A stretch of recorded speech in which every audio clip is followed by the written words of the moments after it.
Welcome to the Benchmark Bucky.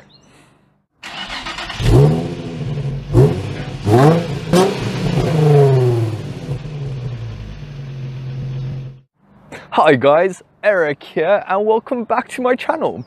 Today we will be having a look at this 2017 Toyota Hilux 2.8 GDI Raider 4x4 automatic. These names lately. It is equipped with a 2.8 litre 4-cylinder engine that provides quite a decent shove and excellent ground clearance. Does the Hilux deserve its popularity though? A really big thank you to the accommodating, thoughtful and helpful staff here at ASJ Motors. They have a huge selection of quality used cars located in two locations in the Overberg region. One is in the industrial area of Hermanus, the other is located on the main road of Verliersdorp. They are open for business, so be sure to check out their catalogue, link in the description box below. If you live in the Western Cape and you have an original car in good condition you would like me to review, please get in touch. There's an email address in the description box below. The Hilux's history is vast and intricate, so I will be scanning over its lineage.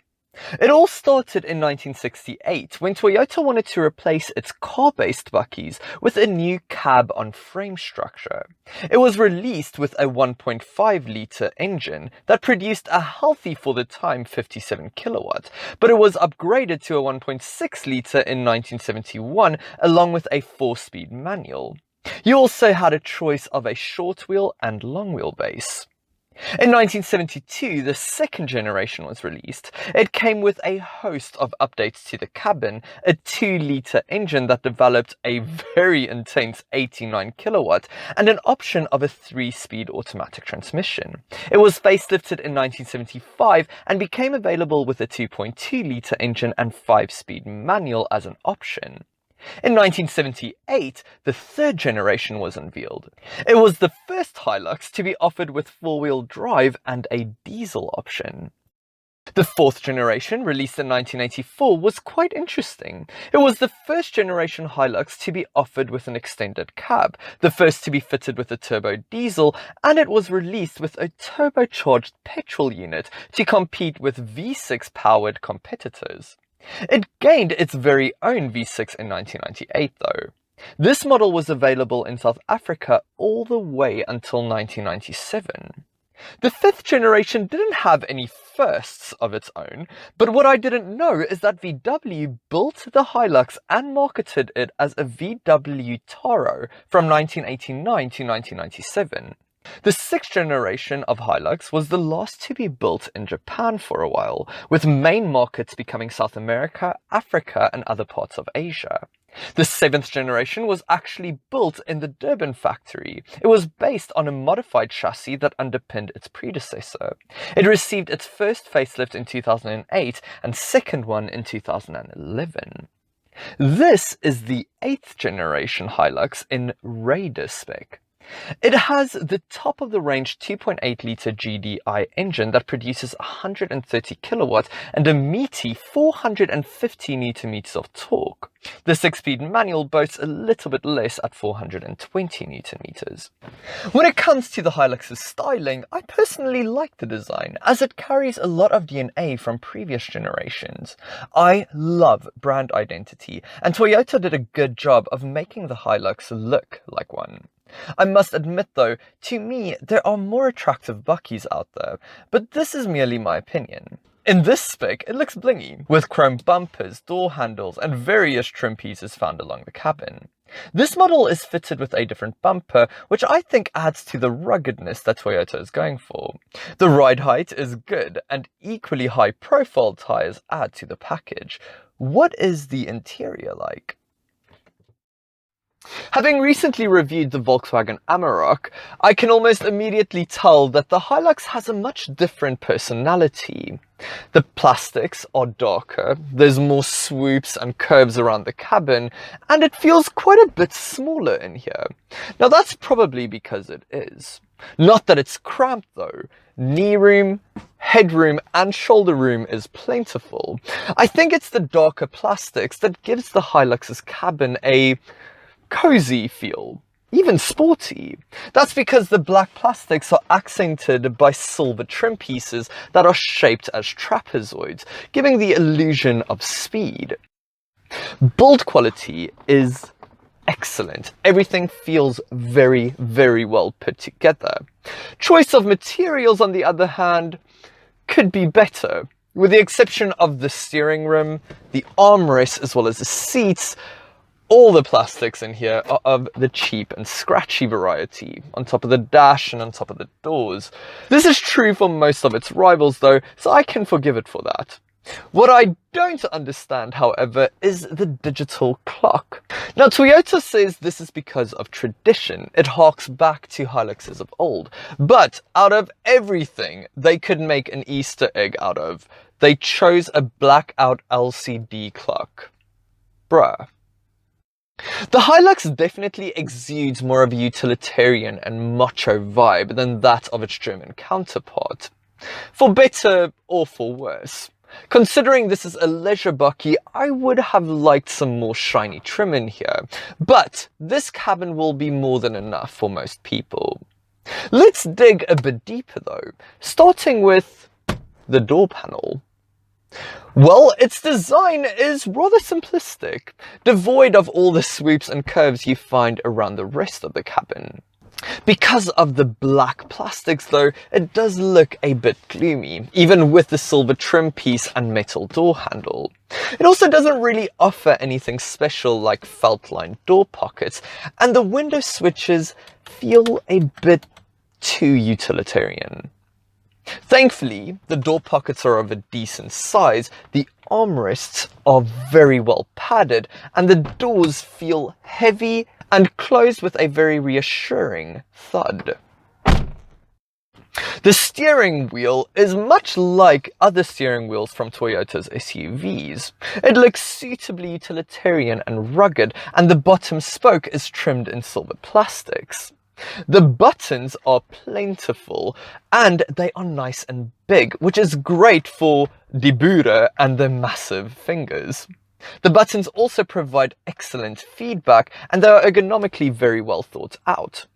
The cruise control is situated on its own stalk, which I think works much better than on a steering wheel. What is interesting is that the stalk is mounted on the steering wheel itself, not the steering column. The remaining stalks feel a bit utilitarian, but they feel solidly put together and they are easy to understand. These dials look great in my opinion. They are accented by a blue centerpiece and silver bezels.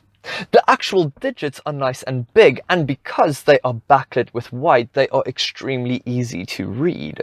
The rev counter and speedometer is accompanied by an analog fuel gauge and water temperature gauge. In between the two dials, you will find a crisp, full-color driver's information display. It communicates a full trip computer, vehicle settings, customization options, and audio information. It is controlled via the buttons on the right-hand side of the steering wheel. The infotainment system comes very well equipped, with USB input, auxiliary port, CD player, and Bluetooth audio. Sadly, the graphics looks a bit dated and loading times aren't immediate. Also, I quite enjoy the blue backlight of the shortcut buttons, but I can't understand why they are touch sensitive, because this means you have to take your eyes off the road anyway to see what you are touching. Physical buttons would work so much better. Also, the standard fit sound system is a bit too weak in my opinion. It lacks a punch. The single zone automatic climate controls, however, must be my favorite aspect of this entire interior. The dials feel suitably modern and premium, and the remaining buttons are ergonomically very well placed.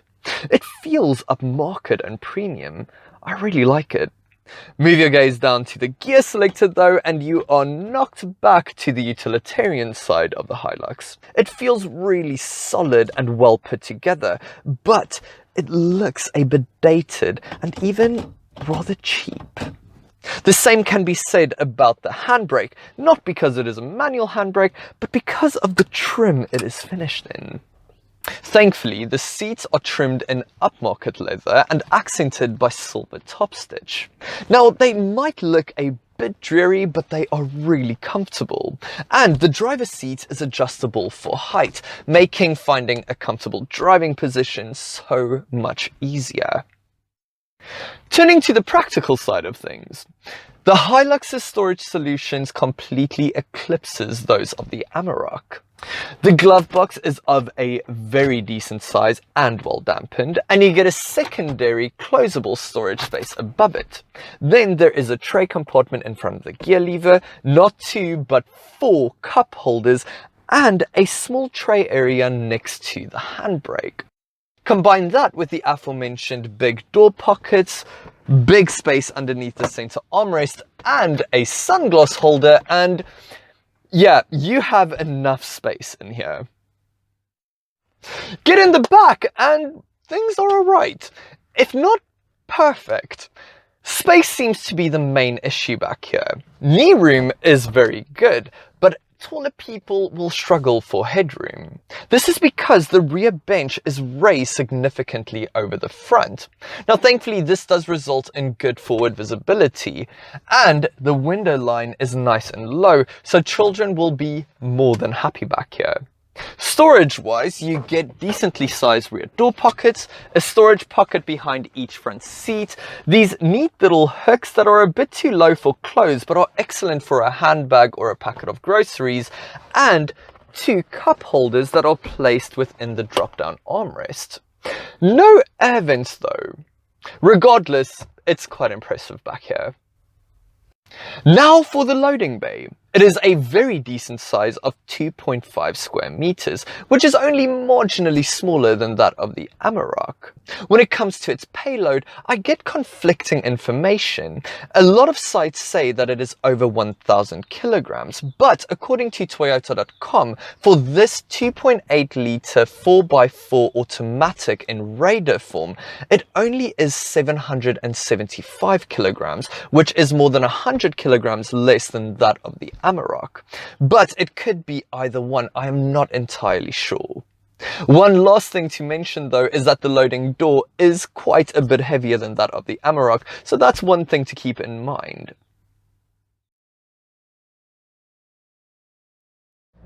Driving around town, and the Hilux really impresses. The engine is nice and strong, the steering is light, and the brakes feel progressive without being too grabby. It is worth noting though that rearward visibility can be limiting, especially when you have a canopy fitted. Also, because of the sheer size of the Hilux, parking can be tricky. Thankfully, on this Raider model, you do get a reverse camera as standard. It helps a lot. Sadly, I can't really comment about this car's ride because this particular one is fitted with off-road suspension, but I can say this. Do not fit your bakkie with off-road suspension. The ride is damn near unforgivable, and unless you go off-roading every second day, it just isn't worth it. Out on the twisties, and the Hilux performs surprisingly well. There isn't too much body roll in here considering its high center of gravity, and there's quite a bit of grip on offer. The steering does, however, feel almost completely lifeless, so I wouldn't call it fun. This is a bakkie after all, so don't expect any miracles. Out on the open road, and the Hilux really impresses me. If I completely forget about the atrocious ride from this aftermarket suspension. It is really quiet in here. Road noise and tire roar is surprisingly soft. The engine note is also nice and refined, yet at the same time provides a good amount of poke to keep up with traffic. Overtaking, however, will require some forward planning, and I would have liked just a bit more support from these seats.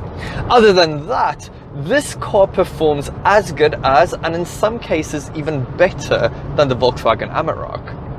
It's really impressive.